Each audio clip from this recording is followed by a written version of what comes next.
Welcome back to Cinequest. Today we're going to be talking about Interstellar, and I have my brother-in-law Mason here with me, and Little Addison. Mace. Not just me. Little Mace.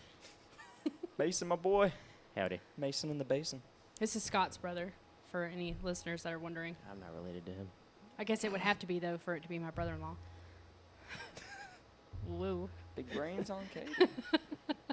I'm going to be fidgeting the whole time because of this mic stand. That's okay. I do this the whole time. I need one of those little hand fidget things. Same.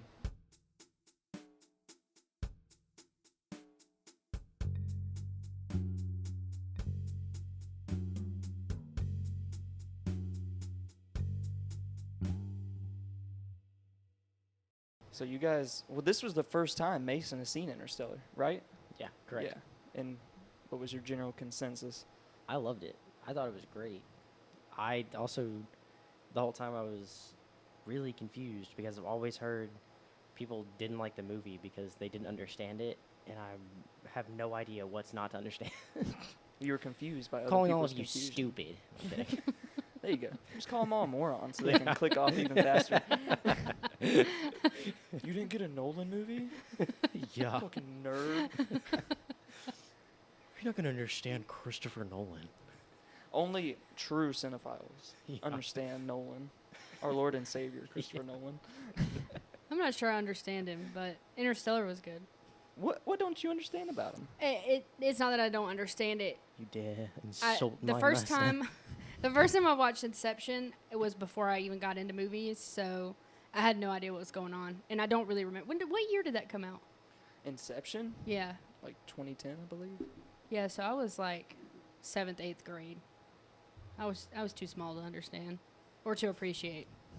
But then Tenet, me and Mason were talking about Tenet, and it's like one of those movies that's like built to watch again to Yeah. fully get the picture. Because when that movie started, I was like, did I miss something? Yeah, no, What's you going made me on? pause it. Yeah, And I was asked like, you hey. questions. I was like, and I never do that. I hate people that do that, but I was genuinely lost. What's the I name like- of the movie, Katie? I like movies like that. Tenet. Excuse me. Tenet, tomato. I like movies just that kidding. just throw you right in. Like that. And I Yeah. feel like Interstellar does that too. Well, in my defense, I had gone to the bathroom when you started it, so when I came in, I wasn't sure if I missed something or not. Like if I was supposed to know what was going Yeah, on or because not. it's just, Yeah, you're here. yeah, It's time to party. yeah. I feel like Nolan that way though makes all of his movies in that format to where they all have that rewatchability. Yeah. I don't think he makes movies where it's like you just watch it once and you're like, "Oh, okay." I feel like he goes out of his way to make it to where he wants people to kind of go back and study it and keep looking for more clues and more little Easter eggs here and there about what's actually going on. Yeah. Well, I think that's the best part of this movie, is that you could probably rewatch it 3-4 more times and notice something new Mhm. every single time you watch it. Yeah. Yeah. I mean, even if you understand the general plot the first time, there's probably more stuff that you'll pick up on. Definitely. Yeah. Because I saw it in theaters when it came out in IMAX, and I was blown away. One of the few movies that I actually walked out of, me and my mom both just walked out of there, and we just didn't talk to each other. We were both just thinking. We were just like, that was good. Yeah, that was good. We had no idea what we watched, but, I mean, I feel like that's all of his movies are and meant to be that way. The day Addison became a man, Yeah. you walked out of the theater petrified. Well, I've seen every Christopher Nolan movie in theaters, so I feel like it's just gotten to the point to where I'm just like, oh, well, I guess except for Memento. I haven't seen Memento in theaters or following, but they were before my time. But, I mean, anytime I've ever seen a Nolan movie, I've walked out and I've just been like, he does it again. Lightning strikes more than once, more twice.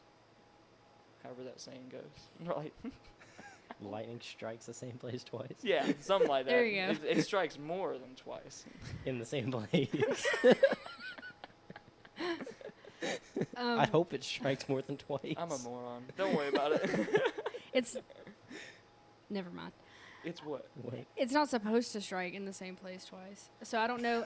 No, but I get what you're saying, but I don't know if that's the right like metaphor to You use. just said capture he was a lightning in a moron. bottle more than once. Is that the saying? Yeah, sure. Capture sounds- lightning in a bottle. That makes more sense. Yeah. Okay. Yeah, that's maybe. better. Yeah.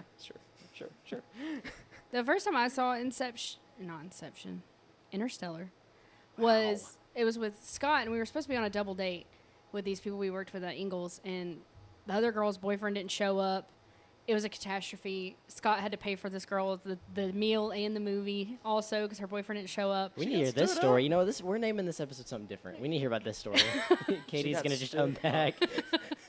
Could you imagine getting stood up and then you watch a movie about a dad leaving a daughter on a planet, and then Right. it's just like, Yeah. okay. Just Well, like she you felt slept through the movie.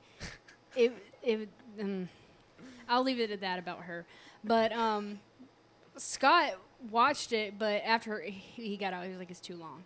And I haven't rewatched it since. I loved it then, but I haven't rewatched it since until this morning. Mm. So, I don't think it's too long at all.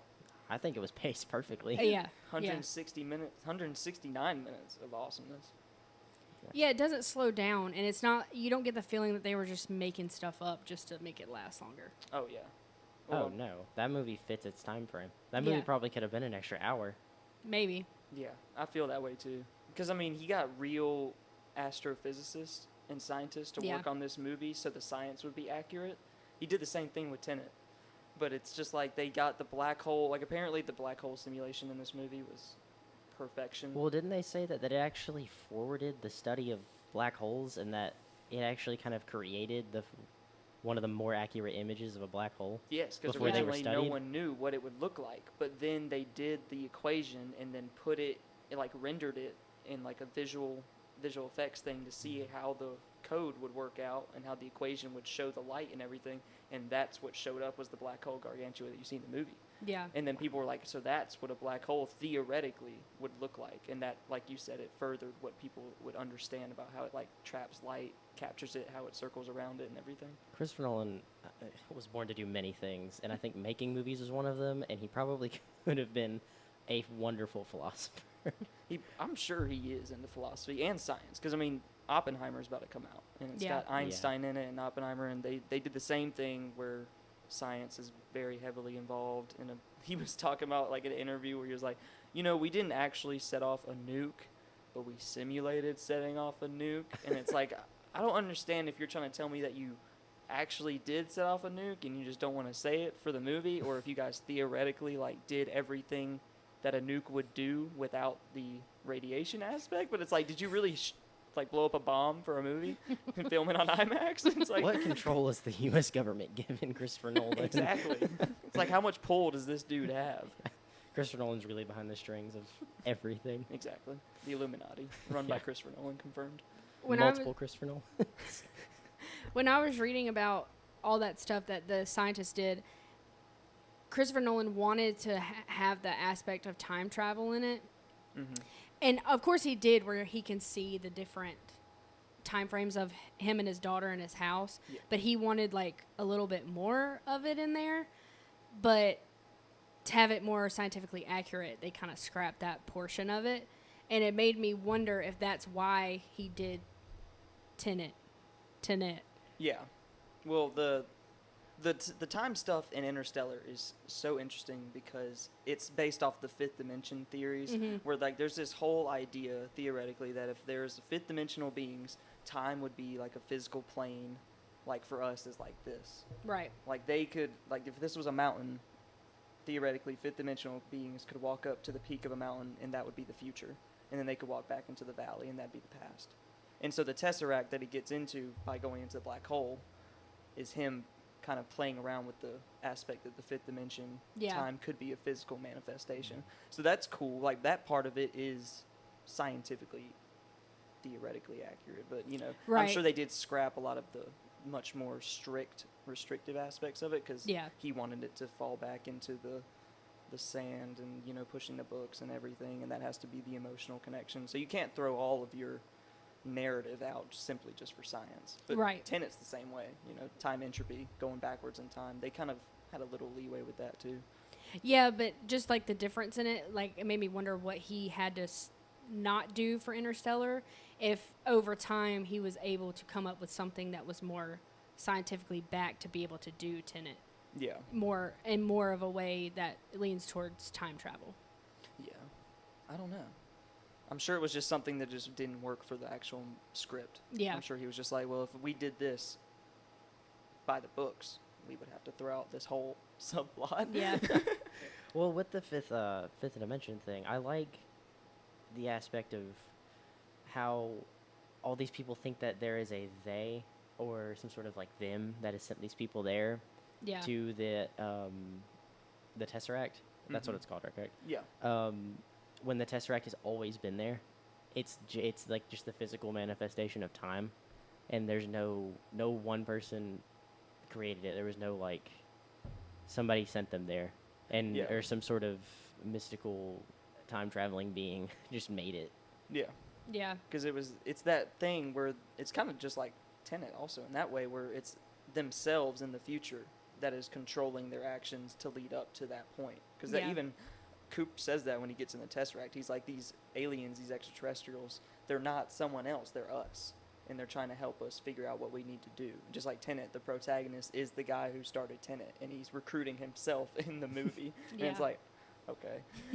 Well, with that, with the whole bookshelf thing and kind of your future self controlling your past self to get the outcome that you're currently in, do you think that, if that makes any sense, do you think that that same situation repeats over and over again, or if it's one of those things where he kind of broke it, like the outcome that happens at the end of the movie was an anomaly? Does that make any sense? I get what you're saying, but I don't think he broke it, because I think the entire aspect of the movie is meant to be a circular Yeah. chain where you see everything happening in the chronological order, but then once you actually get to the Tesseract, it's Coop laying the groundwork for Yeah. what you've already seen. So I don't think he broke the chain, because everything he does just leads to the cycle restarting. Like by him leaving the clues in her bedroom when she's young, having the Morse code, having the books, Oh, yeah. doing the watch thing in her watch and all that, that all just leads back to her in the past. She's just going to do the same thing. Well, I mean, I agree, but I asked because I've seen a lot of people debate that over the end of this movie. So a lot of people acknowledge the whole, like, circular time thing, but then say that the ending where it creates a potentially better future and that they find the second or another planet is the anomaly. Like, it kind of breaks that circular notion with time. I don't know if it breaks the circular notion simply because her finding the planet at the end was also part of that circular was also notion. part Yeah, of it, where he sacrificed himself, gets launched back in the black hole so she can get to the other planet, and then she takes off her helmet, finds out it's habitable, but her friend is already dead there. Like, I feel like all that still fits into a part of the plan. I don't think that would throw off anything, because that's still in the future. Like, the Yeah. only stuff that would change the future is the stuff that he changes in the past, and all the stuff he does in the past only affects what's already happening. So it's Yeah. like, it literally is circular. I don't see how anyone could argue that he's changing it. Like, there's an anomaly there, because it all just goes back into itself. people are wild. They'll come up with anything. Yeah. So the one thing about Christopher Nolan movies is that they'll have a set ending and a set way you're supposed to perceive it, but you can also just kind of look at it from other perspectives too. Oh, for sure. Yeah. I feel like all of his movies are like that. Yeah. Because people with Inception argue to the end of the earth over if he's in a dream or not at the end, and then Tenet, people argue to the end of the earth if they actually stopped everything, and is the fact that they have to go back over and over, are they really changing anything? And it's like Robert Pattinson said in Tenet, it's like, I choose to believe that this is how it will play out, and so that's how it's going to happen. But he also goes back in time and sacrifices himself over and over again, and it's like, okay. Yeah. So it's like, how much of it is faith, how much of it is, actual math Written. and them, like, written out. Like, I guess it's that argument of fatalism, where it's like, is this your fate and destiny, or is the argument of, is this all just circumstance and chance happening over and over Yeah. again? There's really no way of telling, and I think that's Nolan's obsession with time, is that he doesn't know the answer either, but he can sit there and still play around with He it. can make about 4 movies about his different ways you could perceive time, and one of them one day will be correct, and everybody's going to look at Christopher Nolan as like God among men. Almost every single one of his movies deals with time. Almost Yeah. every single one. Dunkirk deals with time. Interstellar deals with time. Tenet deals with time. Memento deals with time. Like, they all. Like, I guess, I don't know if you can say Inception deals with time. I haven't seen it. I mean, kind of, I guess, in a way, because when they're in the dream world, stuff gets slower and slower in each level. Like, each level they go down, that gets slower for them. So I guess maybe he deals with time a little bit, but I would say so. still, it's like he's obsessed with it. Yeah. That's his Artur trope for him, is time. Because even Oppenheimer's going to deal with time, I feel like, because all the nuke stuff. Yeah. ticking time bomb. Literally. Yeah. Do you think that I've heard some people, as I've read that a lot of people, that movie's set to be a one and done. It's how it's written. And Christopher Nolan doesn't do sequels besides the Batman trilogy. We had talked about that before this. But a lot of people were curious to the opening of a second movie. If Christopher Nolan were to do it, would it even be necessary? Like, would there really be anything to go off of? Because they found the habitable planet. They could just, it could be like, what is it, Prometheus? Where they find a planet and it's just... I mean, yeah, if you want to remake Alien and Prometheus, where Yeah. it turns out the habitable planet is a total Been inhabited. shit show, and it's a silo of just weaponry for another race, that would be horrible. But I mean, no, I don't know. I'm kind of a sequel hater when it comes to stuff like that. It's like I don't think every movie needs a sequel. Oh, and, I agree. and it aggravates me when people are just like, I want a sequel for this. It's like, why? You just want though? more of it. Like, just rewatch it. Just the- relive it. The story is complete in the way Yeah. it is. There's some movies I think that deserve sequels and sometimes need them. And sometimes the sequels are better than the original, like The Dark Knight, Batman Mhm. Begins. It's a big upscale right there. Yeah. And some people argue Blade Runner's 2049 is better than the original. Yes, I love both those movies, but I probably would be on the side that 2049 is just Like a a little peg bit above? better. Yeah, just slightly better than the original. They're both perfect though, but yeah, I just don't think everything needs a sequel. And an Interstellar sequel would be stupid. Yeah, because it's Interstellar, so it's about all the discoveries. So if they just made another one, it would just be about moving Earth to another planet. It wouldn't even be the same thing anymore. Yeah, because they already got off Earth by the end. Yeah. Yeah. And the magic with Interstellar is how crazy like those discoveries are, and like what they actually find out. What else would there really to be to discover in the second movie? Exactly. Right. Because they found the yeah. habitable planet, and Yeah. Coop and Brand are on that planet together, and then everyone else is on I the mean- new station that's just a simulated Earth, and they're all living happily. So what it's like, they Yeah. needed to know was solved. yeah, what do you need to do? What do you need to have? You just Yeah. want to see Coop and Brand just surviving on that planet together, Yeah. like Martian Some sort 2 of or other something? MacGuffin. It's like the core of the planet's about to explode, and they Yeah. have to figure out some sort of quantum mechanics. Yeah, it'd just be ridiculous. And plus, I don't think Nolan's ever going to do another sequel in the rest of his career, so... He was done with franchise movies after the Batman movies, so I think we're just only going to get standalone films from him for the rest of his career, which I'm Yeah. fine with. Yeah, that was good. It's working for him. He's Yeah. putting out bangers after bangers. Yeah. And everybody loves them. Yeah. He's probably one of the only directors that could market an entire movie just off his name. Yeah. Anyone can see a trailer and it says from director Christopher Nolan, and the whole theater's like, Or Michael Bay, but for different reasons. yeah. Michael Bay is like the film bro version of Nolan. Yeah.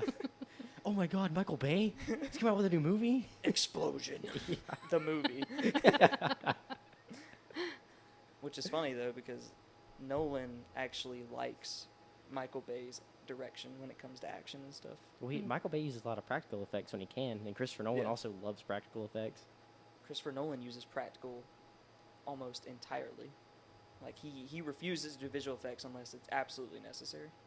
Almost everything is practical. And Yeah, it because then blows my they mind. make all like the ships where you see the zero gravity and everything. Those were real, and they spun them, didn't they? Mm-hmm. They had little models and stuff. I mean, just like 2001, how they did all those perfect models in Stanley Kubrick's movie, and they had the simulated space and everything. And you built like entire sets that spin and everything, so it looks like they're in a ship.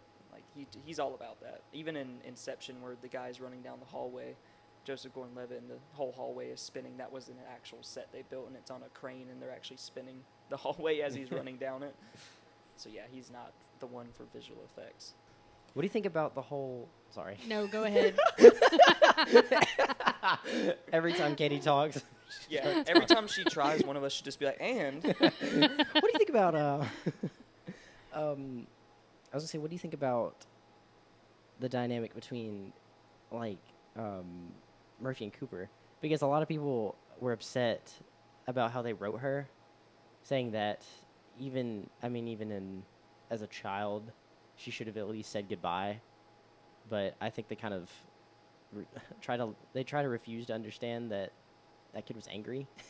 I mean, her father was leaving her out of nowhere after she just helped him find this massive discovery of NASA. To me, I hate it when people do that because it's what you would want in a movie, but if you really want to get into a movie, each of these people are their own person and they have their own character development, and for her it made sense for her to be like that. Oh yeah. But this movie's devastating. Like, Oh, it's horrifying. there are so many times that you will cry throughout this movie, and it all revolves around Murphy and her relationship with Were her you dad. crying at work when you watched Oh, this? for sure. And I finished it on my lunch break, thank God, because I was in there crying, like, gotta wipe it off for somebody comes in here. Were you eating your lunch and just like, fuck? Yes. Like Yes. just like before, just like crying. Well, it's so bad because it's like when he leaves, she runs outside, but he's already gone. And then she never sends him the video at first. And so he's like crying because it's never from her. And then when they get it back off the first planet, that's the worst. Because they both are devastated that it's been 28 years of their life? 23. Yeah, Oh, 23 yeah. years. And he's getting all these videos and he's watching his kids, well, his son grow up. He doesn't even see his daughter until she's an adult in like 5 minutes. Yeah. It's just, I couldn't imagine because I'm only 27. So if you're gone for 23 years, that's almost my entire life. Like, it's just crazy to think about. Oh, yeah. And I mean, I completely agree with your point, too, that it's so weird that people automatically put expectations on characters and assume that they should behave a certain way, especially in a standalone movie like Interstellar, where there's no prequels or sequels, there's no established character development or anything. So to sit there and argue and be like, she didn't say bye, that's so stupid. It's like, have you ever seen a kid mad? Have you ever seen them get a temper tantrum, Right. how stubborn they are? And she does, that's the most heartbreaking part. She tries to run out there and realizes that might be the last time she sees him. And then he's driving off crying in the truck and starts doing that countdown of 5, 4, and it's like, fuck. It's like, no. And also to think that it's said multiple times and it's shown that she is incredibly smart for her age. Oh, yeah. And And mean, Cooper- incredibly stubborn, Cooper- too, like her dad. yeah, and Cooper, I mean, it wasn't shown that he wasn't like that father to always sideline her. He listened to her, but he also, I mean, he had to be realistic in some aspects. Like, you know what? He had to kind of pull her back. But for her to actually have her accomplishment to where he listened to her, and then they found NASA, like, they found this big accomplishment because she chose to sit there and get his attention long enough to where he sat there all night trying to figure that out. And then she found that, and then he's immediately ripped away. Yeah. Like, during her, like, almost like her whole moment of glory. Yeah. Yeah. Which that's the cool part to me is how much the family dynamic, how much it's set up and how well it works for how little you actually see the family unit. Yeah. Like Tom just wanting to be the farm boy, he's not doing that well in school, whatever. His test even told him that he should just be a farmer or whatever. And then Murph is like spitting image of her dad. She just wants to follow his shoes, be a scientist, and even when she's like, there's a ghost in my room, he's like, well, find the facts, do the figures, figure it out. Figure out what Yeah. it is. He's already trying to lay the groundwork for her to be this very intelligent human being that will probably give to society, which she ends up doing. Right.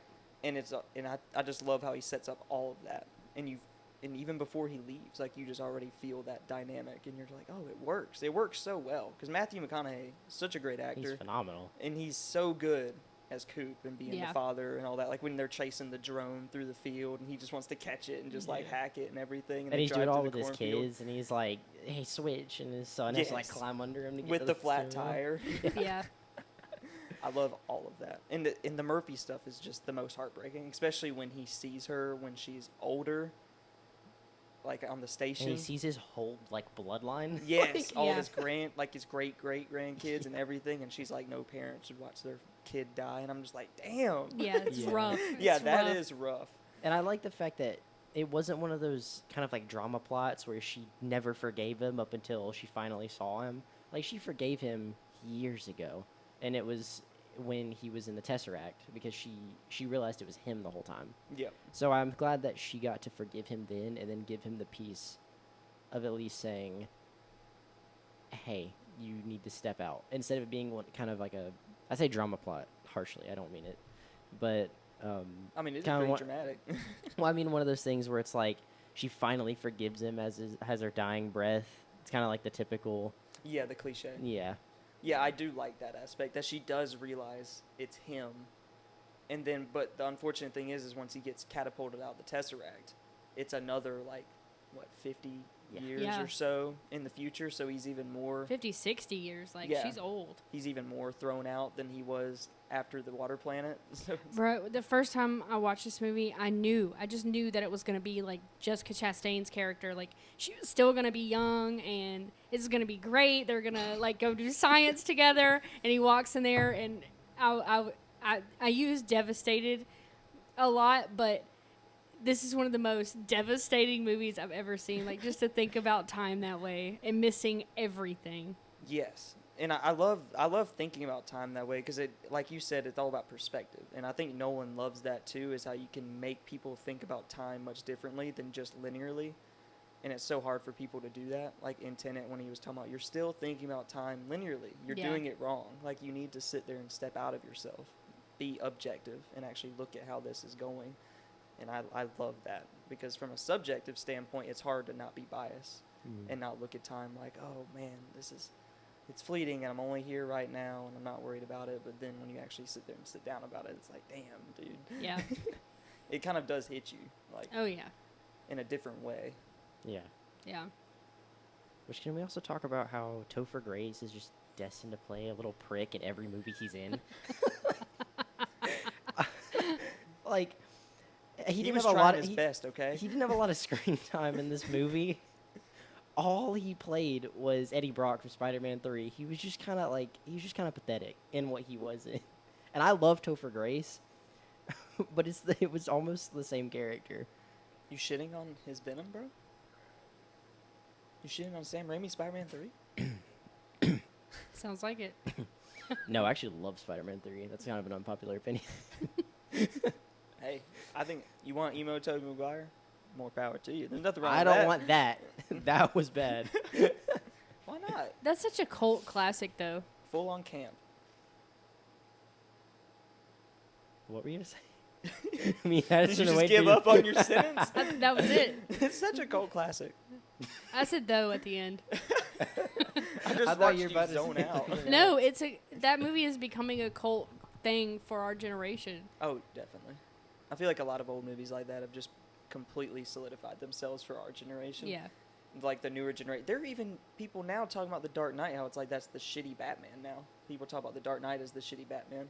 I And- wouldn't go that far. No, They legit, have their they're ups like and downs. Zoomer generation now. That kids in that generation that are sitting there saying like, "Oh, you like the Christopher Nolan Batman? Oh, blah, blah, Batman." They think it's stupid. I'm not wearing hockey pads. Yeah, like they're like we're outgrown now in that respect. Even 2008, The That's so Dark Knight is crazy. being shit on now. What the fuck? That's what I I'm mean, I saying. know people- Now we know how our parents feel when we sit there and like, "Oh, that was cheesy." Michael And it's Keaton like, was "What?" terrible. Yeah, but that movie's not cheesy. To us, it's not. Which one's not? I'm Nolan okay. or Michael Keaton? Okay, well, The Dark Knight. No. I'm talking about right now. The Michael Dark Keaton. I know what you're Knight, saying. like rewatching it, because me and Scott rewatched all three of those not too long ago. It's aged for sure, I mean, every movie. but ages. it's not. I don't know.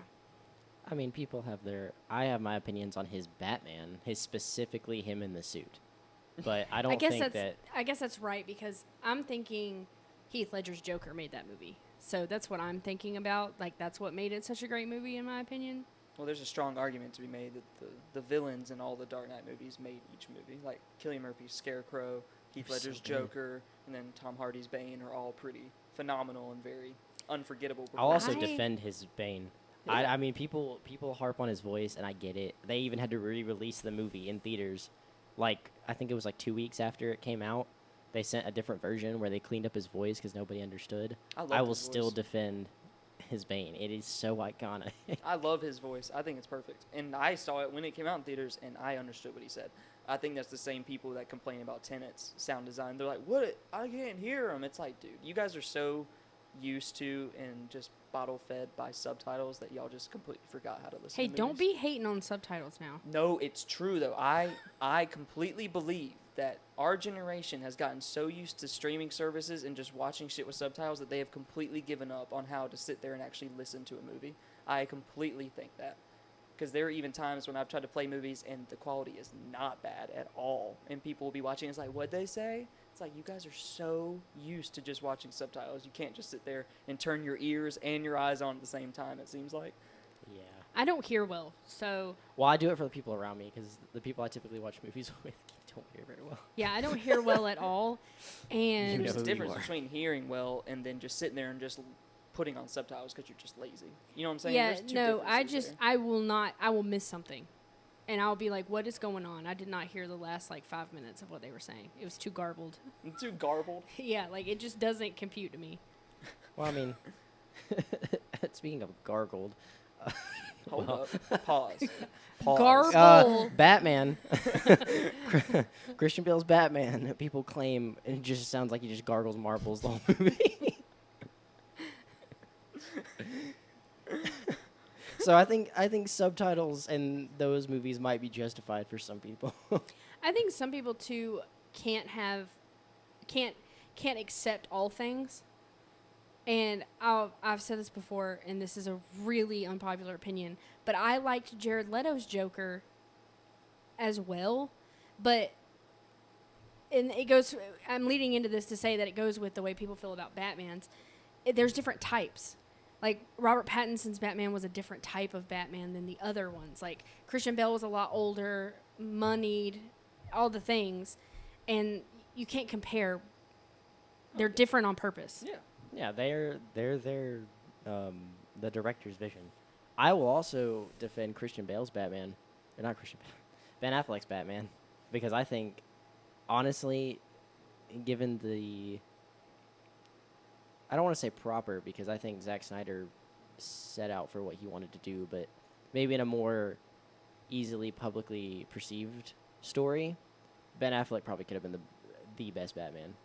I think his Bruce Wayne and his stature and how he went about himself as Bruce Wayne and Batman was perfect. I haven't seen anything with him as Batman in it. So. Well, I Okay. completely speak to it. agree. Because, I mean, it's all about the director's adaptation. And the funny part is most of the time when you hear people complain about superhero films and, comic book characters, they're like, oh, it's not comic accurate. And they would just want to cry in their room and just grasp Well, their then why comic not books. why not get the comic writer to make the movie? Well, also at the same time, though, even when they are comic accurate, they still shit on it. Because, Robert Pattinson's Batman, it's year 2 Batman. I love it. Christian Bale's Batman, that's the middle-aged Batman. You know, Yeah. he's just chilling. But then Ben Affleck Batman, that is the older, Dark Knight Returns Batman, who's pissed off and Yeah, does not he's- give a shit, and he just wants to, he doesn't care if he kills people. Well, that's they're how all Dark Knight different Returns was. adaptation. Yeah, exactly. And people forget that that's Comic what... accurate. Exactly. People forget that that's what that adaptation's based on, and Yeah. they get too caught up in the fact that he killed, when their beloved character in the comics killed hundreds of people in the Dark Knight Returns. And they also forget that almost every Batman Has on killed in any their screen movies. has killed people. What was it? Christian Bale, Michael Keaton, Ben Affleck. I don't think Val Kilmer or George Clooney killed anybody, did they? Well, those were a little campier. Well, yeah, there's a little more kiddie. I haven't seen them in a while, but I don't remember any distinct moments where they probably killed somebody. But, I mean, Michael Keaton for sure did. He set Robert someone on Pattinson fire. sounded like he killed people.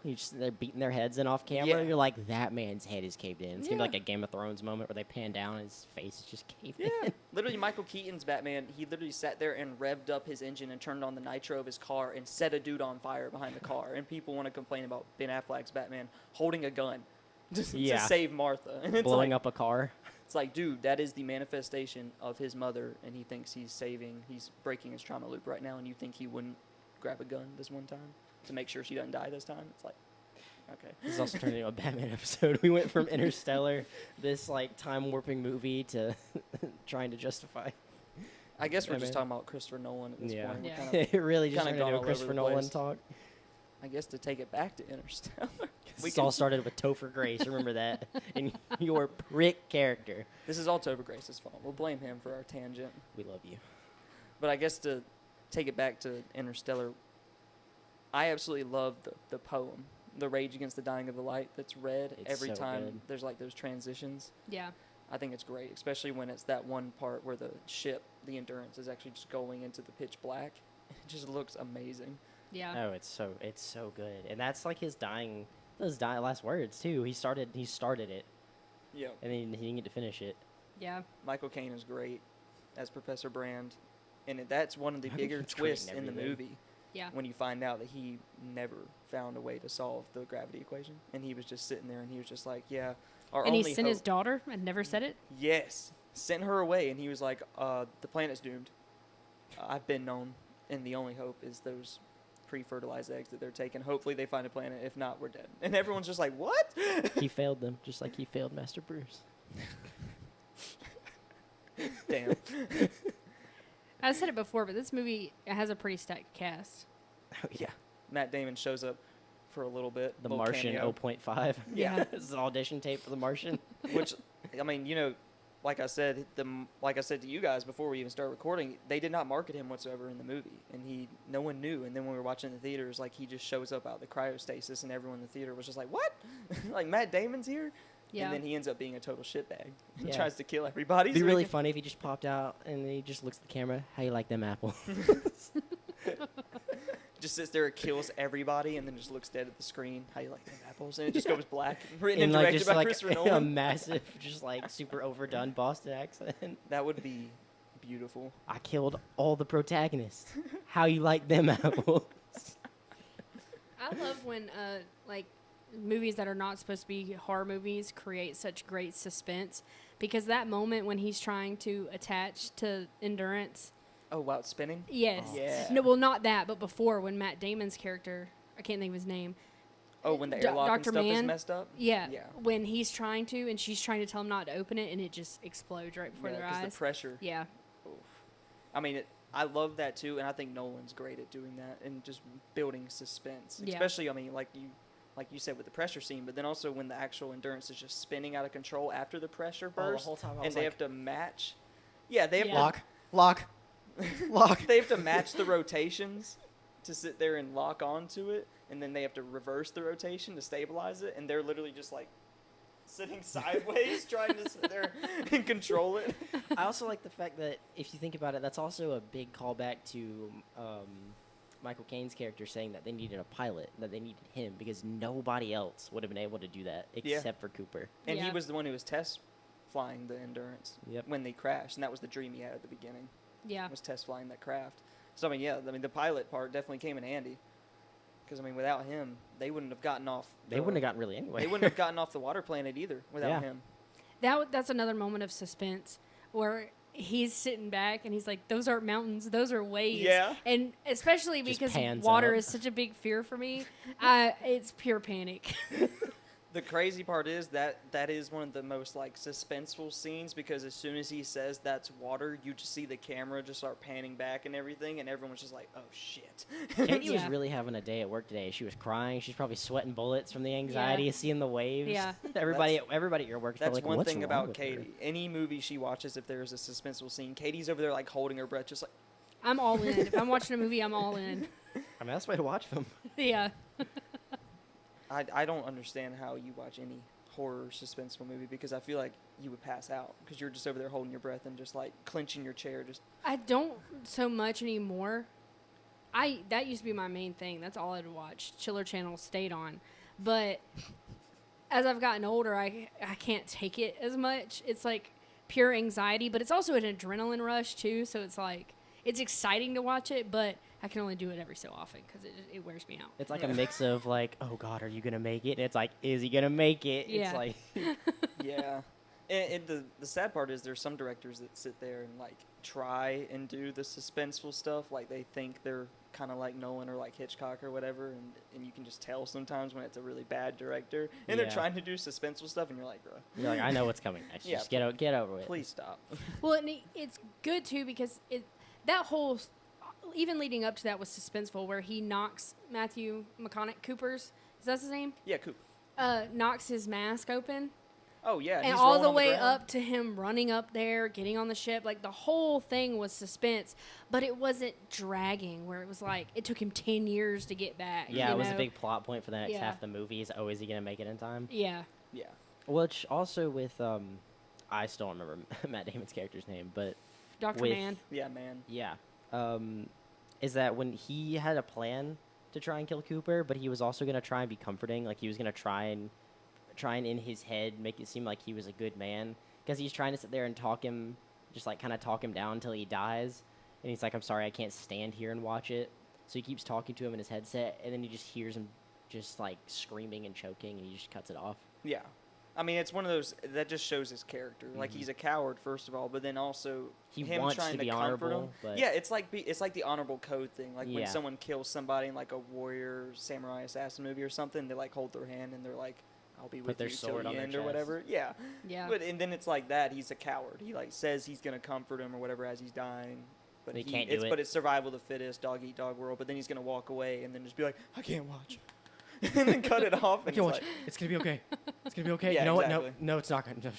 No, he starts throwing up. It's Exactly. like- It's like, dude, come on now. And that's the other shitty part is that he kills the other scientists too by Yeah. rigging the TARS to explode when he tried to investigate it. And it's like, Yeah. you didn't have to do all that, man. That Yeah. was a little extra. I was like, I thought he was just gonna like maybe come in and like kill him with, like barehanded, but I guess that does show more characters. He's a coward. He can't do it himself. Yeah. Yeah. And it's also just really shitty to do it that way. Yeah, so like, I extra. mean, like, I think it's a great plot point. I thought it was an Oh. awesome moment when it happened, but at the same time, it's one of those things where it's like, you really tricked this dude into thinking he's going to help you rebuild your robot that you said was broken, and you rigged it to blow up. Like, how shitty of a person are you? Like, he was literally trying to do something helpful to you Right. or for you.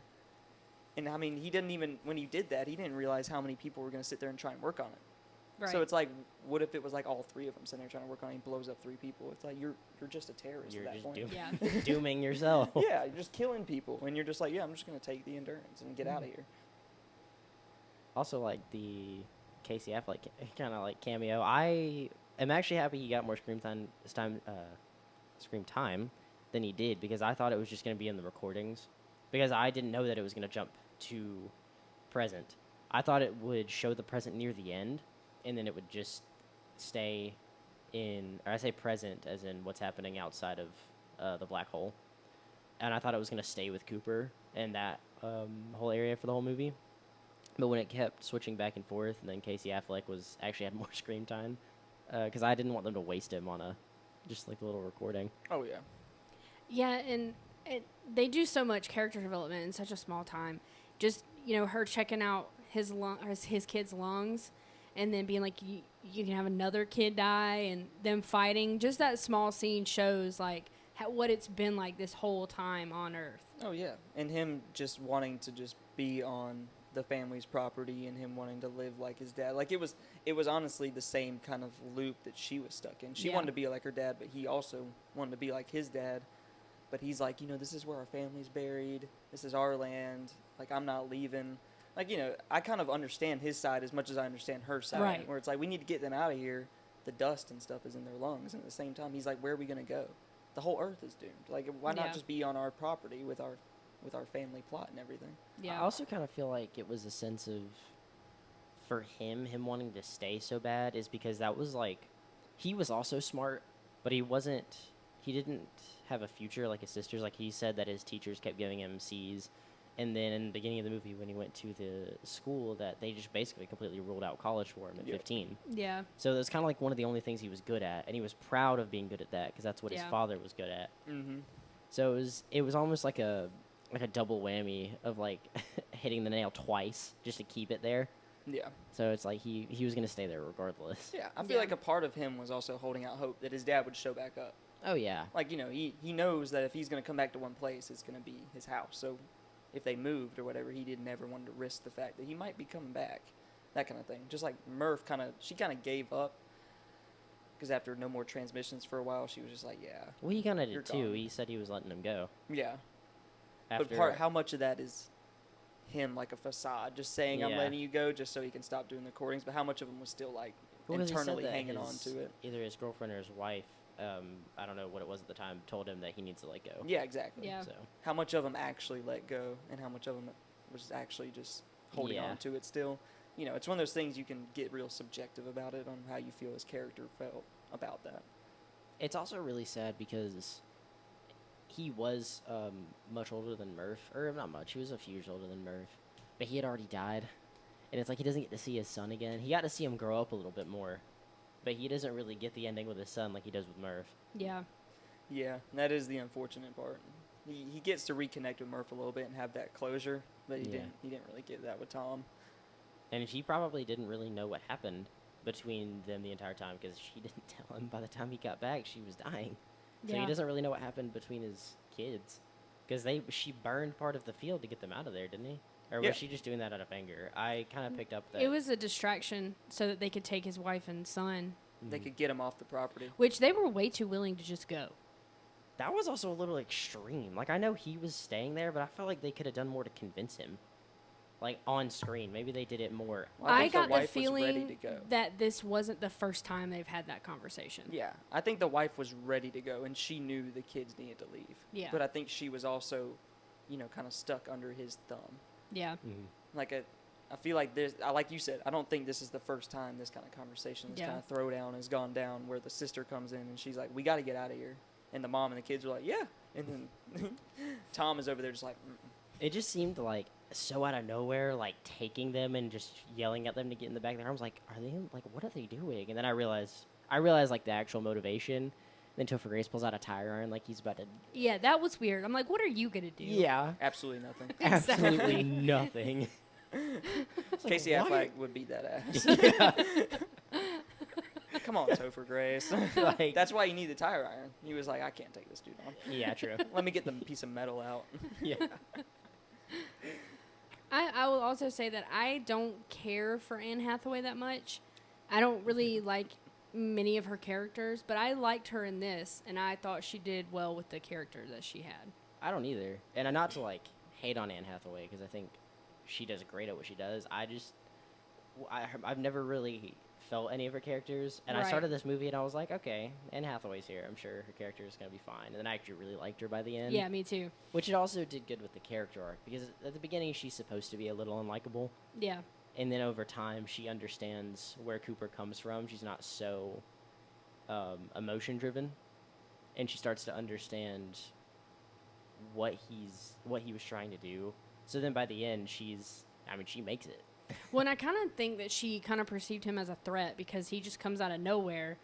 He's and, the pilot. And they argue so much in the beginning, Yeah.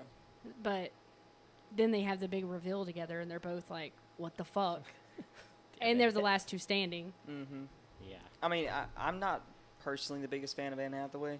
I think she's usually plays the same character in almost every movie. Mhm. Like, she's one of those Yeah. actors where she's kind of typecast, and it's like, yeah, it's going to be Anne Hathaway, and she's going to do her usual stick. That's kind of how I felt Yeah. going into it, and then I was pleasantly surprised by the end. I was too. I actually like her in Interstellar. I think she's great in it, and I think she has one of the best monologues in the entire film when she's talking about how love transcends time, and sometimes you just need to put your logic aside and actually go off your gut. Yeah. And then 'Cause- he did. Yeah, and it exactly. worked out. I like how they kind of took parts from each other. Like, she became less emotional, and then she made it, and then he Became more emotional. Yeah, he got more emotional, and he is the whole reason any of it happened. Yeah. If it wasn't for his sentimentality and sacrificing himself into Gargantua, the whole movie would just be ruined. Like, the whole Yeah. plot, the whole narrative, everything. No one would make it if he didn't Yeah. do that shit. Yeah. Which I just love the aspect of, again, it's like Nolan, how he's always toying with fate, destiny, or circumstance, and it's the same with, like, love and logic. And he It's toys like- the fact that maybe they go hand in hand. Yeah, you have. Yeah. It's a balance. It's a Yeah. balance. You can't just be all logic, and you can't just be all love. Like, you gotta intermingle them a little bit. Oh, yeah. Yeah. And I actually thought that the movie was going to end with him just being stuck or him just dying when I the thought so, too, Tesseract at first. collapsed. And I'm typically for an ending like that. I don't like when it ends up being all okay in the end. When it comes to a movie with stakes that high, I think it can sometimes kind of feel like a cop-out. But with the way they handled it and what they did in that short, I think it was like 10, 15 minutes. Maybe of not where even he's- that long. It might not be. It feels all so deserved. It doesn't feel like a cop-out. It doesn't feel out of place. It feels like everything was deserved, and I'm actually like really happy that he didn't just get left there because he got closure Yeah. with Murph. Yeah, but it was closure, but it still wasn't like pure happiness. Like, she was Oh, still yeah. old and dying, so I think that's why it But didn't he feel got like to a know cop-out. that she didn't hate him anymore for leaving. Right, but I think the fact that the ending was both happy and sad was why it didn't feel like a cop out. Probably. Yeah. If she would have lived, that probably would have felt a little too giddy for this Yeah. movie. Yeah. I mean, again, that's that perfect balance. You know, Mhm. a lot of times when you watch movies that have that overly cliche ending, and that's when people start being like, oh, it's corny. People probably Yeah. would have liked this movie a lot less if that's how it ended. Yeah. Like, they would have forgotten everything that was so good about the rest of it. Yeah.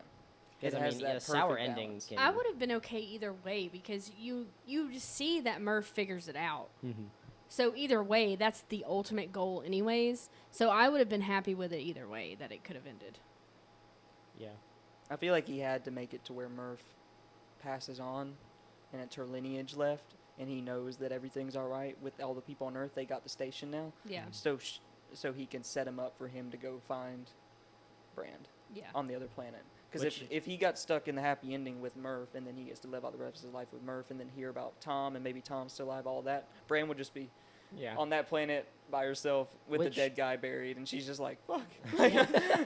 All right. Nobody ever comes back. Yeah, Like, it's habitable, but I'm the only one here. I'm the only one having it. Which you can also kind of say it might not be a happy ending because you also don't know what happens on his way to that planet because he doesn't like the station that much. He says that he doesn't like kind of like waking up to seeing all this. He liked how it was before. Yeah. He I doesn't don't like rem- the simulated reality. Yeah, that's what it was. I couldn't remember exactly what the line was. It just feels fake to him, basically. Yeah. Yeah. Because he wanted, I mean, he didn't, I mean, you typically, you probably want to come back and everything just feel normal again. And he comes back and it's a fake, it's his house, but it's not how he remembers it. It's not only Yeah. not in the same place, but also it's like nice It's a and museum clean. now. Yeah, it's Yeah. a whole museum. Yeah, there's TVs everywhere. Yeah. Well, you have to remember, he didn't understand that the guy never solved the gravity equation. Mhm. So he never knew that the Earth was doomed from the moment he left the planet. So that to him is also kind of a wake-up call, too, where it's like, oh, shit, my mission was, like, literally the only last chance. Like, there was no way we Yeah. were going to come back to Earth. And I think that's also the kind of moment that he has when he's there. And he's like, yeah, this is great and all, and it's a nice setup, but it's like, this isn't home kind of thing. Yeah. And with, I mean, I guess what I was trying to say about a happy ending is that when he leaves, with how the movie, and not to just be like cynical about the ending or like what could happen, but with the stakes and how much they went through, he might not have made it to that planet, or when he did, it might not have gone the way they planned on it, or they make it and they do the same exact thing to that planet over, like, you know, thousands of years. They do the same thing that they did to Earth, and they ruin it. Well, Earth wasn't really ruined. It was the blight thing that was, I guess it's kind of like a, It's an extreme dust It's bowl. like a dust bowl. yeah, but isn't it, I read that the blight, it would take millions of years for it to actually destroy the Earth, which is one of the, like, false things about the science. Yeah, it's a dystopian future, and they kind of exaggerated that aspect where so much overgrowing and so much of the like industrial agriculture and all that will cause such sifting sands and everything, and the dirt will be so messed up that corn is the only thing that can survive. It's But a people massive would- dust bowl. And They all said that that people would suffocate before the Earth was actually destroyed. Yeah, I mean, humanity right. would have been wiped out regardless. So I guess that's Realistically, what I mean. They yeah. would do the same thing and doom themselves. like the things with the lungs. Realistically, that would kill us before the food supply problem. Oh, Yeah. But I think that what happened is probably a learning lesson, especially since all the people that are there are the ones that have experienced it firsthand. So it probably would have been a thing to where other ideas were made. Maybe, but history is sometimes doomed to repeat itself. That's true. And that's what people, I mean, that type of thing is always in a lot of movies. Oh, you save the Earth, or you save, you know, this place, but it'll happen again at some point, or Yeah. humanity is doomed to ruin wherever they live. Well, Yeah. I think a part of it is the fact that there was never a moment where they thought that, oh, yeah, we're going to go to this planet and it's going to be utopia. I think they're just trying to survive. And I think the fact that they all understand now that they can kind of planet hop. They're not really going to the planet just to sit there and be like forever home This is the kind new of thing. place. Yeah. Yeah. Like, I think they're like, now we know we can make it. yeah. So now we can go and try and find more habitable planets. Keep Yeah. colonizing, keep doing science, keep trying to figure out how you can make small adjustments as life goes on, and maybe you can get to the point to where it's perfect, but it probably will never be Yeah. perfect, the cynical outlook. But I mean, I feel like that's just the way life is.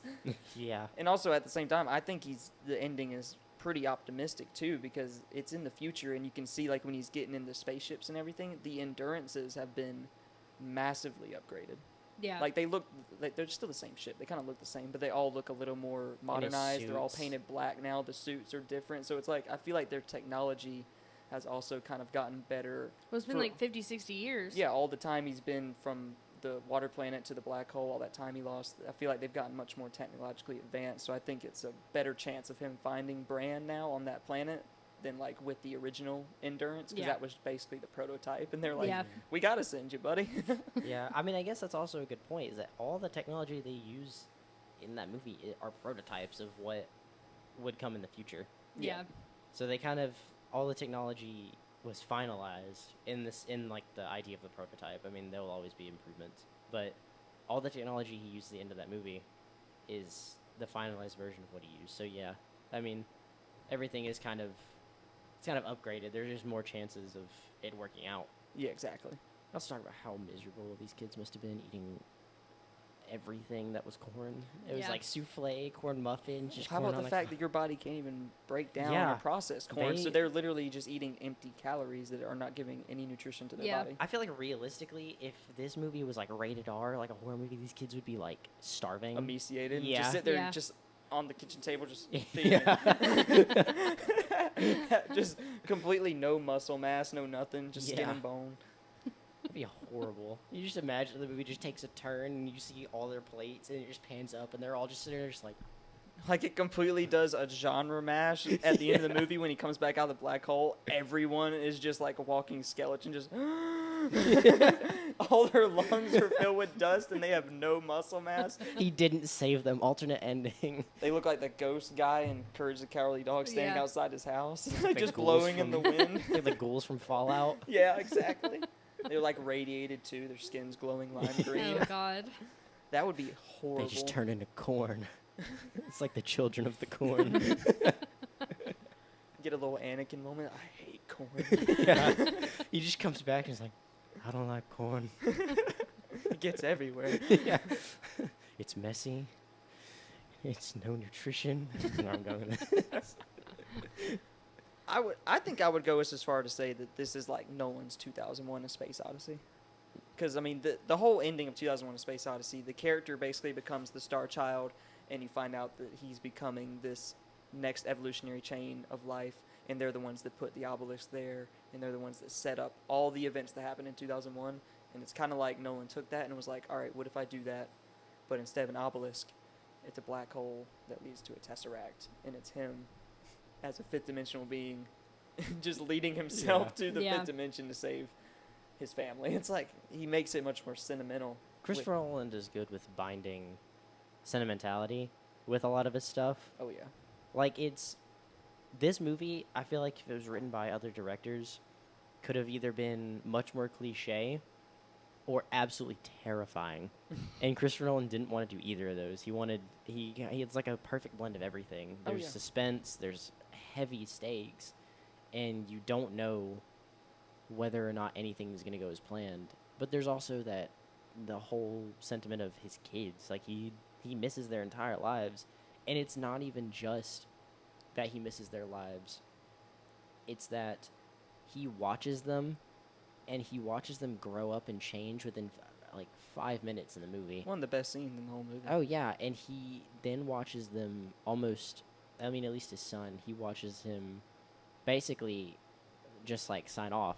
Like, he Yeah. basically is a dead man to himself at that point. Oh yeah. Yeah. That's one of the most like earth-shattering scenes is when the screen cuts off and all the music just stops, like Hans Zimmer's score stops. Yeah. All the audio just stops. It and brings he's you right just- back into yeah, where he he's just is. staring at the blank screen. He starts leaning into it, and it's like, oh my god. Yeah. Speaking of... speaking of the music, the score for this movie Yeah, it's incredible. is phenomenal. Yeah. It was John Williams, right? Hans Zimmer. Hans Zimmer. They're the two goats of movie scores. Yeah, John Williams is like Indiana Jones, Yeah, Star yeah. Wars. He's like the iconic, but Hans Zimmer has always brought it. oh yeah. He's so good. I he mean, did Dune and Blade Runner, Yeah. 2049, and he he's does just so a lot of- good. I think he did Inception also, Interstellar. He didn't do Tenet because he was working on Dune, I believe. But I think he's done a lot of Nolan's movies. I think he did Dunkirk as well. Mm-hmm. Didn't he also do the Amazing Spider-Man 2 score? Or was that John Williams? It was one of the two. I don't know who did the Amazing Spider-Man 2. That is a very niche. Yeah, I would know that just because I'm a Spider-Man I've got to nerd. look it up. But his score is incredible, and it's so funny. It's so iconic too. How good it I've is. heard that main score everywhere, and I'm so happy to actually like see Oh, the yeah. scenes where it's played. People use it a lot for like internet memes and stuff like Yeah. that. Same for like the Annihilation score where they use that fucking noise, the burn Or the him crying, like they use. Like, I've seen that as a meme template Yeah. where he's just sobbing while he's watching the tapes. Yeah, because people put random videos Random in there. garbage on top of it. Hans Zimmer and a supergroup called the Magnificent Six, consisting of Pharrell Williams, Mike, something I can't pronounce, Junkie XL, Johnny Marr, Andrew Kowalski, and Steve Mazzaro, all did the score for The Amazing Spider-Man 2. That's a lot of hands stirring the pot. Yeah. That score was really good too, though. That's like one of the best superhero scores, like superhero movie scores, in my opinion. Apparently Danny Elfman did Spider-Man 2 with Tobey Maguire, because I accidentally looked that up first. Danny Elfman's done a lot. Yeah. I mean, there's a lot of good composers out there. Yeah. I mean, Hans Zimmer, I think, is one of the best, though, because, he created his own instruments for the Dune score. Did he really? Yeah, he created instruments that, like, feel alien, because he wanted them to sound like they're instruments on Arrakis. Mm-hmm.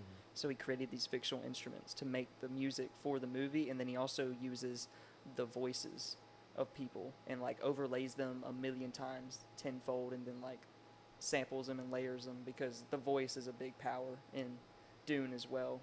The voice he uses to control people, which I guess, have y'all seen Dune? No. No, not yet. Damn it. All right. But Hans Zimmer he's really good at making the score its own character. Oh, yeah. When he's writing the score, it's I don't know if it was Christopher Nolan or Hans Zimmer himself that said he basically is writing his own script, like for the movie with these scores. Like he uses the music as its own character. That's just with that's there with the characters we see on screen every step of the way. Yeah, it's like a template. Yeah. And they do it very well. Because, I think Hans Zimmer also, when he did Dunkirk, he set one of the songs to a 60-second increment counter because time was running out in that moment in Dunkirk, and that whole score was actually set to, like, 60-second increments, and you can actually, like, hear it, like, and it's crazy genius the way he does it. He's very clever, I'll say, in the way he does scores. Hans Zimmer is the Christopher Nolan of music. Yeah. He's Tell me also why very they work humble. so well together. He's a very humble guy. Oh yeah. He showed a picture of his dog chewing on his like Oscar, and he was like, "This is his favorite chew toy." And it's like it's a fucking Academy Award. He's chewing on, buddy. He don't give a shit. Man, he fought and died for that. He don't care. He's just there making music. Well, thanks, Mason. Thanks for coming. Nice having you. Nice to be here. Get home safe. All right. I will. It's good to see you. Yep. Go You'll eat, see. go eat some cornmeal. I'm good. Go ahead, Katie. Give him the outro. We're still recording. I'll do it. All right. This is the end of this Cinequest. What do we do? This is the end of this Cinequest. Watch it here on YouTube and listen to all the other episodes on every single audio streaming service you could ever want and possibly need.